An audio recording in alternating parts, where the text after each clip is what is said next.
I wanted to talk a little bit today about how we're using SUSE, or using Ceph in SUSE Cloud. We've got a number of customers that are looking at rolling out an OpenStack-based cloud infrastructure, the private cloud, and want to use Ceph as the principal storage in the cloud. So I thought we'd talk a little bit about that. So I don't know how many of you are familiar with kind of OpenStack as a technology, and okay. So OpenStack is a open source project designed to help customers deploy infrastructure as a service clouds. And it's got a number of components, but just like a Linux distribution, like Red Hat Enterprise Linux or SUSE Linux Enterprise Server, you need a lot more than just the basic components. You need more than just the Linux kernel to deploy Linux. You need a lot of packages and tools around that. Same thing with OpenStack.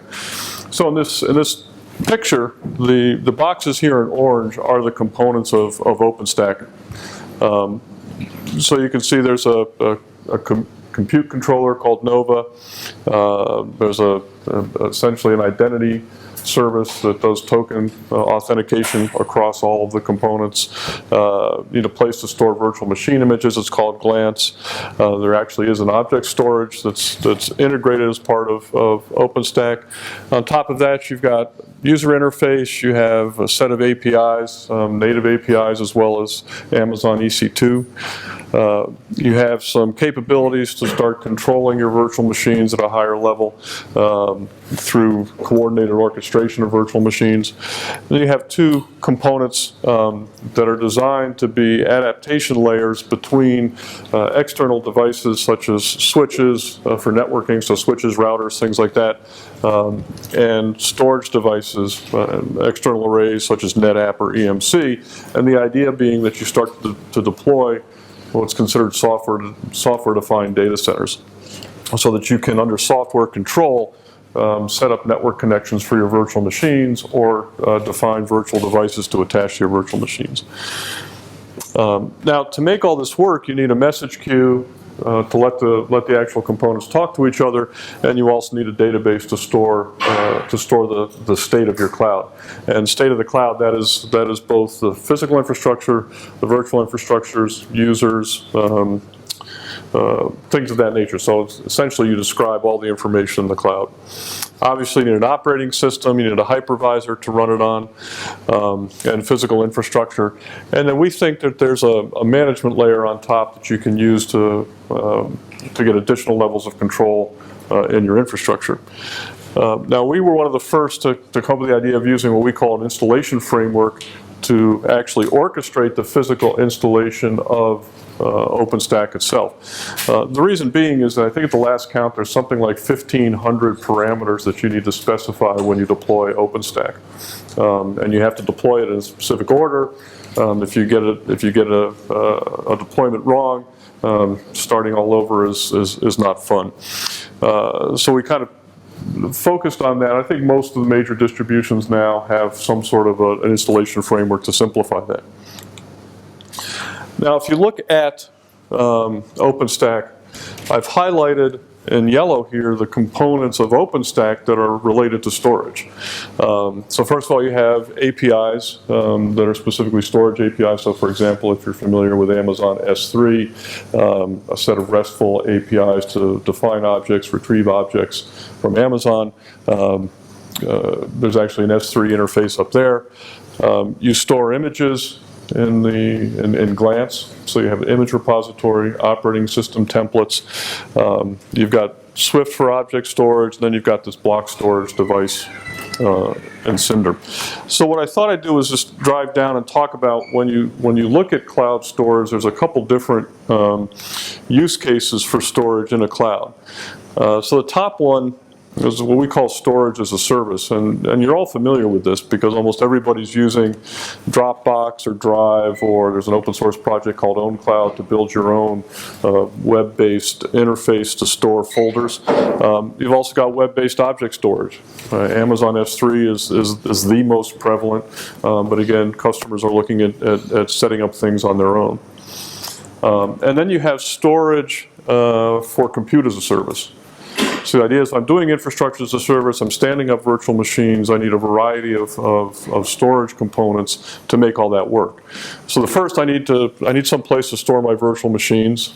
In the case of OpenStack, that's Glance. You need to have disks that are attached to the virtual machines, and you can think of Amazon EBS, Elastic Block Storage, is designed to do that. So when you spin up a virtual machine in EC2, you can attach a disk to that.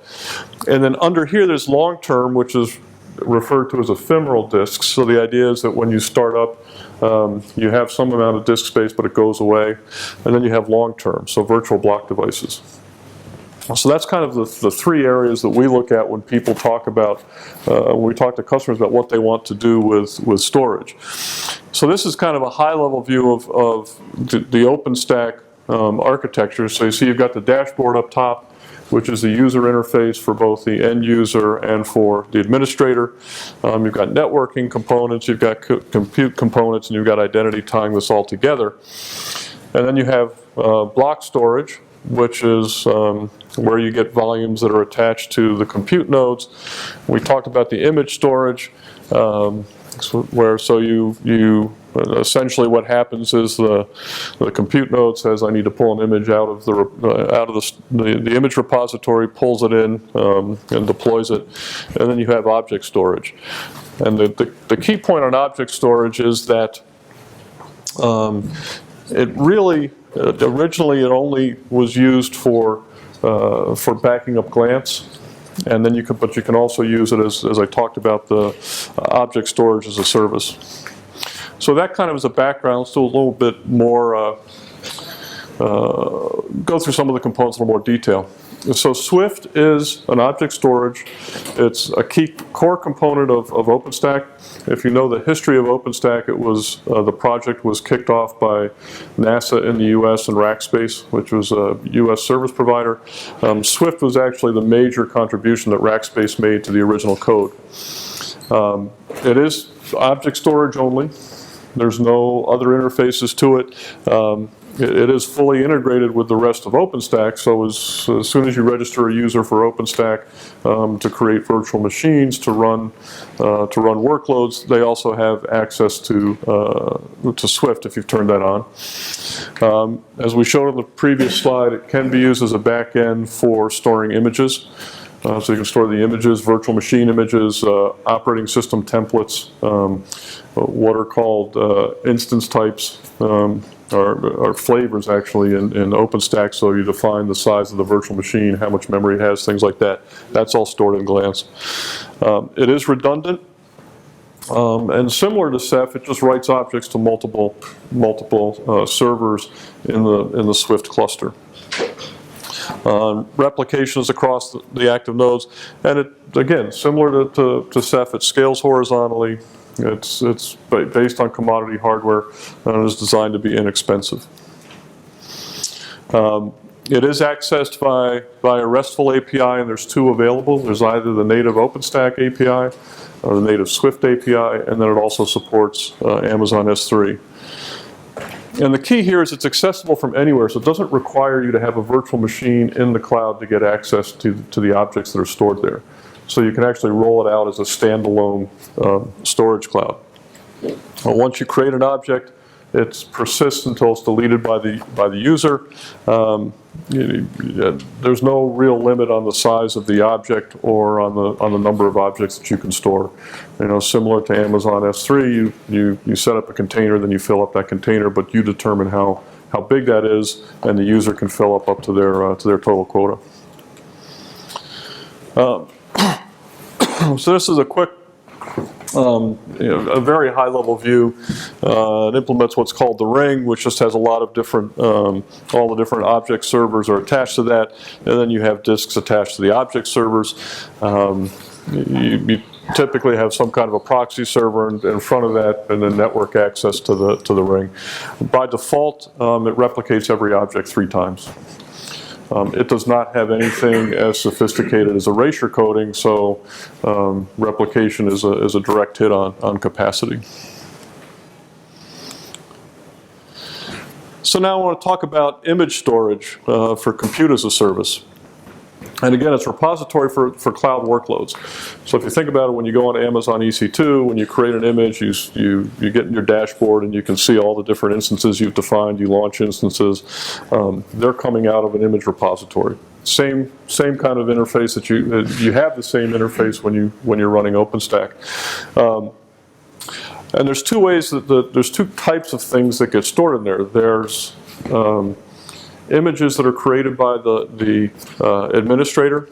So it's operating system templates or operating system images plus templates on how big VMs are, how many virtual CPUs, how much RAM, how much temporary disk drive, and then as users create virtual machines, they're actually stored back into Glance as well. Glance is the service that manages it, and you can have multiple different backends, from local disks all the way to, in the latest release of OpenStack, you can use VMware vSAN to store your images. So you've got quite a lot of flexibility into what you use behind Glance. What I really like about it is it inherently has the ability to snapshot, copy, clone images, so that you can really maintain your images in a pretty straightforward way. Lots of capability.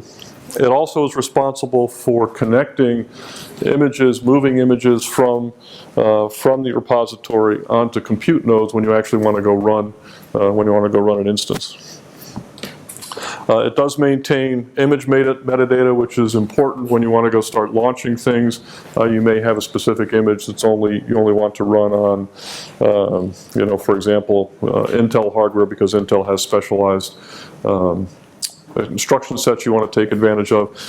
So you need to understand, kind of more information about what's actually on the image. And there's an API available that you can use to query and control the images directly. Now let me talk about. So that's kind of sort of administrative use, I think, of supporting virtual machines. But if you look at virtual machines and you're running them in a cloud and you want them to access storage, there's three different ways they can do that. So on this side, you can use a standard Swift or S3 interface to access the object store. And this looks just like any other virtual machine. You're kind of actually going out on the public network or out on the internal IP network, and coming back into your object store to get that. I'm not sure that a lot of people look at using it that way, but it is possible to do that. The next one is what's called ephemeral drives, and those are typically disk space that's on the physical server that you're deploying the virtual machine on, and it's assigned as part of the image definition. So if you say your image is defined to have a 10 gig ephemeral disk, when you start your image, you've got 10 gigs there. That's typically where your operating system is. But the key difference is once you shut down the virtual machine, you lose that disk drive. Once you destroy the virtual machine, the disk drive goes away. Then the other way to get access is through persistent block devices. So Cinder is another service as part of OpenStack that you can think of as block device as a service. So the way again this works is the virtual machine says I need a disk drive with 60 gigabytes. There's a plugin that can talk to an external array, configure the 60 gigabyte drive, give that information back to the VM. The VM then connects to it directly. So it's not a data path, it's purely a control and configuration path. So as I said, the ephemeral type's defined as part of the instance. So the size is controlled by the administrator, the cloud administrator. The end user has no control over the size of ephemeral storage. Typically it's used to run the operating system. By default, that's kind of where it gets stored, and it's accessed via a file system. So if you're running Linux, you can use any of the supported file systems available in the Linux distribution that you're running. And it's only accessible from within a VM, from one VM, and it's only accessible and persists as long as that virtual machine is defined. As soon as you terminate that virtual machine, you lose any data that was on that disk drive. So the virtual block device is really where most customers, what most customers use. They define a block device, attach it to a virtual machine. It looks just like if you had a physical device attached. The key difference is it's defined by the user through the dashboard. So as a user, you can log in and say, okay, I want to set up a 20 gigabyte drive, and you can attach it to any virtual machine, one virtual machine at a time, but you can set it up on a virtual machine, run it for a while. If you terminate that virtual machine, you don't lose the data. So if you have, for example, if you're using, if you have a workload that you run, for a couple, once or twice a month, you may not want to, keep the virtual machine lying around all the time, but you need to have the data available. You start up a virtual machine, attach the disk to it, do whatever you need to do, then shut everything down, but you keep the disk drive. It does have integrated snapshot management. So a very powerful feature. If you're running multiple virtual machines, you can take snapshots, make changes, start them up again. It's accessed as a block device. So it looks like a block device to the virtual machine, and then you can again use it, format it, use it through any typical file system. Again, it's only accessible from within a virtual machine, but it does support external storage through vendor-provided plugins.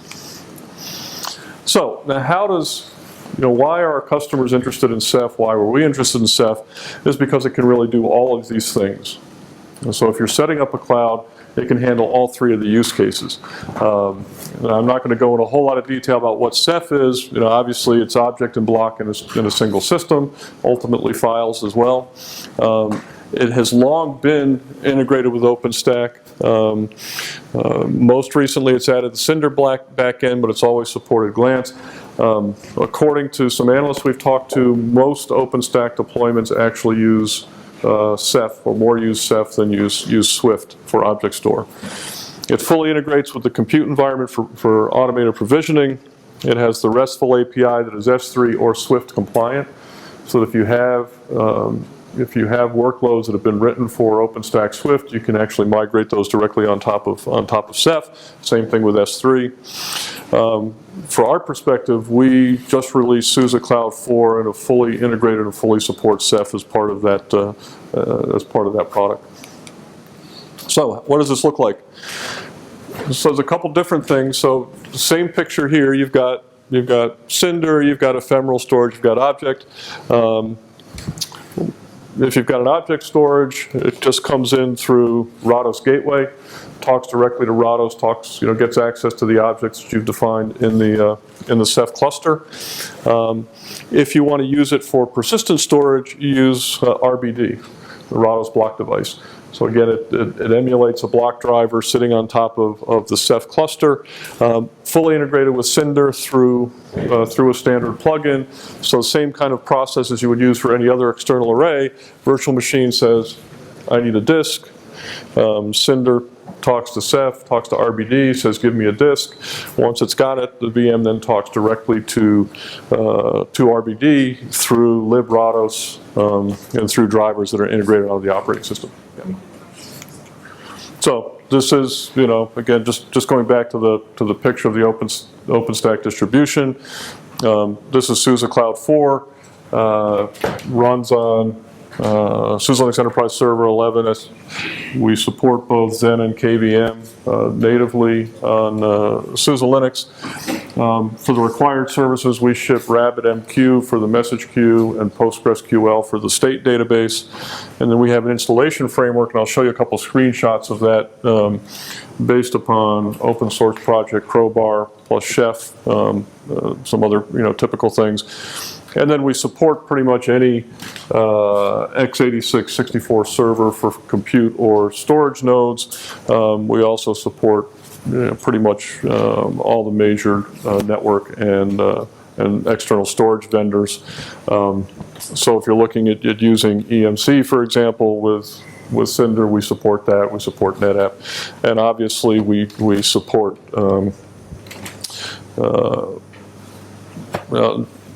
We also support, one key differentiator, we support VMware and Hyper-V as hypervisors for compute nodes.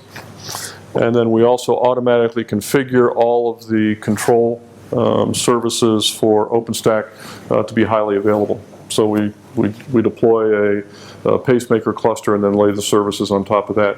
Most of our customers were telling us that they're not going to run a private cloud without high availability.